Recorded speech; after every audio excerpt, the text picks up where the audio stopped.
Why didn't you just go straight to his place? Because you don't want to be alone with him. Because he kissed you. And you don't like him. You like Nico, who likes Alex. We should go right away. Hi, I'm Dan, and today I'm reacting to Runaways Season 1, Episode 8, Tsunami. Big episode to talk about. First, I just want to quickly say an apology for getting this video a day later than usual. It's the holidays, craziness, family time, so I've just been thrown off a little bit. We should be back to our more normal schedule of Monday new content, Wednesday Runaways for the next 2 weeks, and then obviously once Runaways is over, we'll figure out what the new schedule is going to become. But we're coming down the end here with the Runaways Season 1. So, Tsunami. My basic thoughts here are, man, the show is really focusing more on the adults lately. It's interesting because it was so much billed as a teen drama, but it's really becoming more about, let's spend a lot of time on like maybe the A plot with the adults, and the kids are kind of the B and C plots.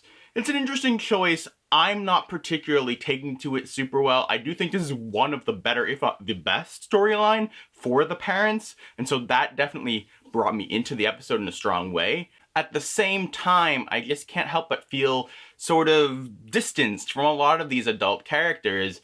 I don't know if it's because we still don't know so much about their past and there's so much mystery around them, or if it's something to do with the actors, or just how many of them there are. And so people have sort of fallen through the cracks, and there's certain parents that I like and certain parents that I'm a little bit bored by, but I really like all the kids, so it's hard for me to be like, it's hard for the intrigue and mystery to be enough for me to really want to invest in these adult characters. We have this really interesting dynamic here where they're trying to figure out between the parents in this episode who's gonna get sacrificed, and I guess couldn't help but feel like, well, for the most part, I don't really care. I just would want someone to be sacrificed so that we have a few less characters to try to be juggling.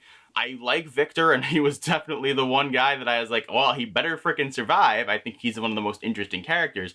Leslie, I think there's a lot more to get from. Jeffrey, I think, has some good stuff, and I like the Yorks. But aside from that, I'm like, I could live without some of these other characters.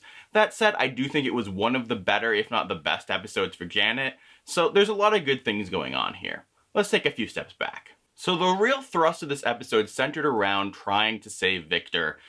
Janet calls in all the other Pride members, aside from Leslie, who eventually sneaks her way in, and they try to save Victor's life. They know Jonah will not be a happy boy if Victor dies, and so they all sort of try to come together. And it's interesting seeing their dynamics and their conflict and how they sort of suspect each other and mistreat each other and are suspicious of each other. And then it really comes to a head when Jonah actually does show up and he goes, you know, oh, well, we're gonna use the box that revived me to revive Victor, but we're gonna need a sacrifice. So he's like, you know what, I don't really care if Janet dies, she doesn't really matter anymore. So, you know, either Janet can go, or I can throw Chase in there, or you guys can pick someone, but ultimately it becomes down to it has to be Janet. I did see from the get-go here that it was going to be Robert sacrificing himself for Janet.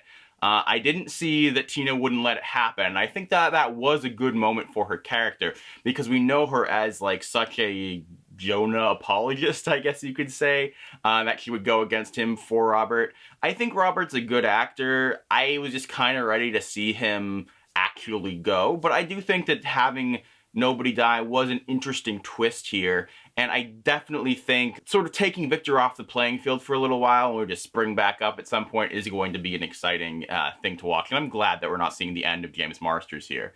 I did say this is one of the better episodes for Janet, and I do believe that. I think that, you know, the backbone that she had when trying to face off everybody else, but also her willingness to sacrifice herself for her son, were good extra layers to her character. I also liked how we sort of began to see her. She set herself up as, you know, I was the handler almost of Victor. Like, he was going crazy. She mentions that he has episodes, and that she was sort of tasked with maintaining and controlling him as best she could, and that she in some ways got the worst end of this deal with Jonah. Especially because he didn't really seem to see that much value in what she was doing, despite the fact that she had one of the harder jobs. I do like that sort of makes you think, okay, so some of Victor's issues have to do with his deal with Jonah, and that he seems potentially, aside from maybe Leslie, the most sort of transformed by everything that happened here with Jonah. It's definitely cool and interesting to see how fearful everyone is of Jonah, that we have like these parents as like the bad guys, but Jonah is the baddest of the bad. It's sort of like what you could have done with something like a Suicide Squad movie, where you have, okay, these are criminals, but then the Joker's a whole nother level and you have to defeat him, something like that. I do like that level. I do feel like they're building up more and more that the parents are doing this to try to protect their kids as much as possible. Now, one thing I do feel sort of surprised and bummed about is that it really does seem like none of the parents really have powers. I feel like if anything, this would be the episode where they might face off against each other, and then all we really got was people, pointing guns at each other. And it also seems like, Alex, as a sidestep, also seems like a normal. I'm kind of bummed by that. I'd like to have more mystery about their powers. I'd like to see Alex get something. I don't know if he does in the comics. I haven't read the comics for newbies out there watching my content. But I'd like to see Alex get something. He deserves it, I think. But at the same time, it is an interesting choice, and it adds a whole other layer of mystery of, okay, so if the parents don't have powers, why did the kids? Also, as a caveat to all this, I'm a little unclear whether Leslie has anything, or if it was just that the glowing sex thing was just from Jonah. Let me know if you have any theories on that. And in general, let me know in the comments below. Do you agree with me on the parents? Do you wish there was more focus on the kids? Do you feel like the parents are sort of overtaking the show? And are you okay with that? Or would you like it to be a little more balanced? Personally, the kids are why I'm here, and the parents are just a fringe benefit in some ways. So, moving on to the kids. We have this interesting sort of side quest with Molly this week. I was glad to see that she wasn't just written away for a few episodes, that we got to see her interactions with the Yorks a little bit more, and then her interacting with her, I guess, second cousin, I think it was interesting, seeing her sort of connect with her past, but then, going off, looking for more history about her parents. It certainly thematically tied in nicely when they talked about how the Tsunami code text both applied to this Victor incident, but also applied to finding Molly's parents dead. There's clearly something bigger going on here. And the question is, was Jonah responsible for them dying? They stepped out of line in some way, so Jonah had to kill them. And then did that sort of make the other parents fall in line even more because they saw what could happen? Ultimately, I believe we'll get the answers for these things from the VHS that Molly finds at the end of this episode. I did think it was pretty funny that she had no idea what it was. For me personally, I don't know how realistic that is, and I'll be interested to see what you guys think. Clearly, I can understand where someone of her age would never have necessarily seen a VHS, but I would be surprised if they have no experience knowing what a VHS really is, or seeing a picture of one or something. But I suppose it's perfectly possible. I mean, if I found like a Betamax tape or something, I don't know that I would necessarily recognize it right away. It was definitely a nice little comedic bit, though. Meanwhile, we have Chase, Gert, and Carolina sort of teaming up over at his house to try to figure out what's going on. But this was also sort of a weaker part of the episode where it's like, they kind of just come together and not a lot happens here. They just kind of hang out, and it really feels almost more like a excuse to get some shipping stuff going on, where we have Chase calling Gert first before Carolina, Gert figuring that out. It was a cute moment. I fully become on board with the dinosaur thing. It's weird and wacky, but it's lovable, and I think Gert really sells it well. I like seeing Gert happy, and it does seem like Chase and Gert are a legitimate option that's beginning to blossom here, and I think that will be cool and interesting. I just want to make sure that Gert earns it a little bit because she has been so petty about this whole thing. I don't feel like she deserves to fully get Chase yet. I think that she should maybe apologize to Carolina more, or just back off on the back talk and the snide remarks a little bit, and that will make me happier. But definitely excited that could go somewhere, and I think they could be really cute in the long run. Outside of shipping, Carolina's only real purpose in coming to Chase's house is to interact with Frank, who has been called over by the Pride to use his healing gloves on Victor. It doesn't exactly go the way that they want it to, but some of the more interesting things do happen involving Frank here. We have someone mentioning, oh, is he back part of Pride again here? And so that makes the question of, oh, was he part of Pride at one point? And then, I don't know, maybe when he saw that Leslie was with Jonah, that made him want to leave Pride or do something bad or whatever, and that's when they wiped his mind. That seems like that could carry out in a way that makes sense. I did definitely think it was worthwhile to mention that Leslie was like, oh yeah, we could sacrifice Frank, whatever, that's not a bad idea. Certainly she has a more sociopathic, cold tendency than it comes off like in certain episodes. Last episode, she seemed legitimately upset about Frank, but now it seems more like that might be an act. It's hard to tell with her. The other big revelation is Carolina telling Frank what Pride is really up to. We don't get to see a whole lot of his reactions here, but it is seeming like that he will be building up as an ally to them, which is something I've been thinking about for a few episodes now. I'm excited to see a parent actually interact as an ally to the kids because they've been so off on their own for so long. The climax of the teen storyline this week has to do with Alex finally decrypting the surveillance footage of all the sacrifices, and Chase ultimately destroying that evidence. He doesn't want his dad in trouble. He wants to have another possibility of connecting with his dad. He doesn't want to believe that what his dad did to him is his dad's fault.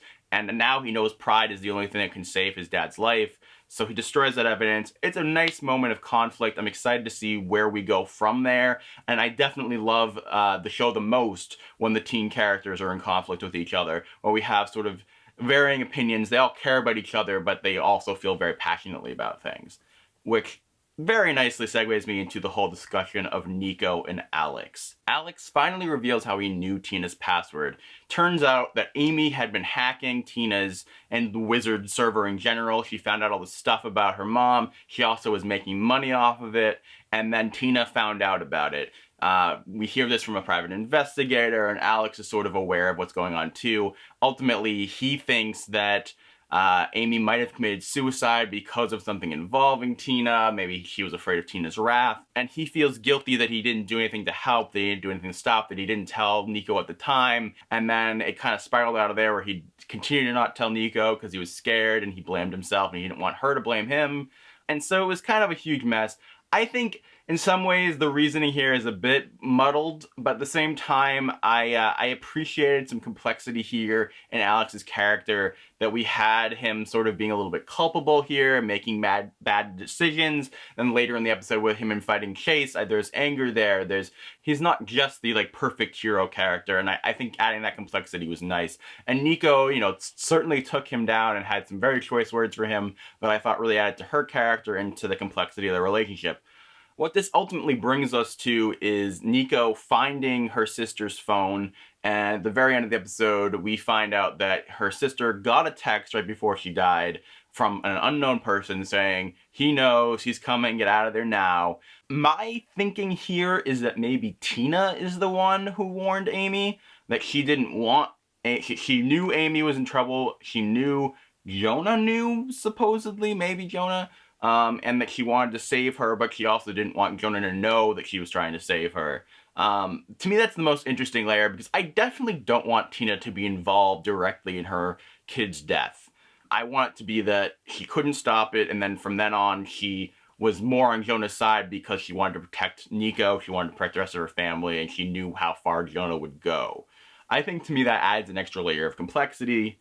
Now, the ultimate question, though, is that we see him coming at the very end, but it's just a shadow of him coming. And, you know, the obvious guess here is that that name would be for Jonah. If it is Jonah, why wouldn't you just show that it was Jonah?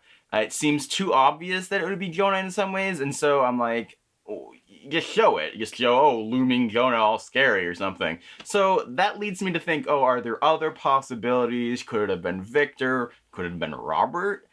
Robert seems like a big jump. I think maybe Victor is possible. Could have been the cop, but I don't think so. I guess it could be like Jeffrey or someone. If you guys have any other ideas, let me know. But right now I'm like, it seems like it's probably Jonah, but that also seems really lame. So I'm hoping for Victor. That's my hope. Let me know what you guys think, and let me know if you have seen any other sort of cool theories, anything you want to talk about. As a little side note, I just want to quickly throw out that for the first time I noticed, stupidly, that the coffee shop is called Timely Coffee, which is a reference to Timely Comics, which eventually became Marvel Comics. Cool little thing there, I thought that was cute. I'm sure people have picked up on that before now, but first time I noticed it. So I like little references like that. If you guys have seen Easter eggs that I missed, please let me know in the comments below. Thank you guys so much for watching. Please like, share, and subscribe, and I will see you next Wednesday.